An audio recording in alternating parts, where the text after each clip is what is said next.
એક ગાઢ જંગલમાં એક સુંદર હરણ રહેતું હતું. એ ખૂબ જ ભોળું અને શાંત સ્વભાવનું હતું. આ હરણને એક જ જગ્યાએ પાણી પીવાની ટેવ હતી. તે રોજ નદી કિનારે આવતું અને પાણી પીતું હતું.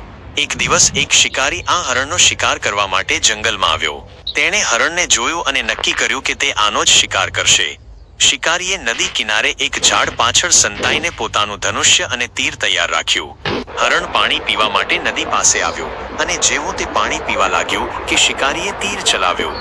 પણ આ સમયે એક પતંગિયું ઉડીને બરાબર તીરના રસ્તામાં આવી ગયું અને તીરની દિશા બદલાઈ ગઈ. તીર હરણને વાગ્યું નહીં અને તેનાથી થોડેક દૂર જઈને પડ્યું. હરણ ખૂબ જ ડરી ગયું અને ગભરાઈને ભાગવા લાગ્યું. તે જીવ બચાવવા માટે ખૂબ જ ઝડપથી દોડવા લાગ્યું. દોડતા દોડતા તે એક ઊંડી ખીણ પાસે પહોંચી ગયું. હવે હરણની પાસે આગળ જવાનો કોઈ રસ્તો નહોતો. તે સમજી ગયો કે હવે તેનો અંત નજીક છે. પણ તે સમયે જ એક ચમત્કાર થયો. ખીણના કિનારે એક વાઘ પાણી પીવા આવ્યો. તેણે હરણને જોયું અને તેના મનમાં શિકાર કરવાની ઈચ્છા જાગી. વાઘ હરણ પર હુમલો કરવા તૈયાર થયો. હરણ ડરના માર્યા થરથર કાંપવા લાગ્યો અને તેના પગમાંથી એક પથ્થર નીચે ગબડી પડ્યો.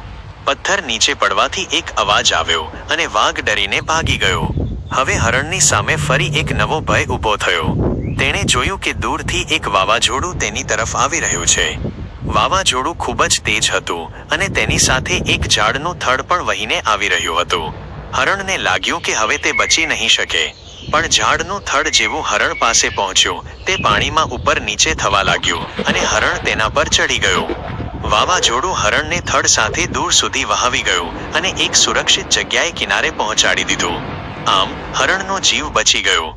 લાઈક, શેર અને સબસ્ક્રાઇબ કરી આપજો મિત્રો. ધન્યવાદ.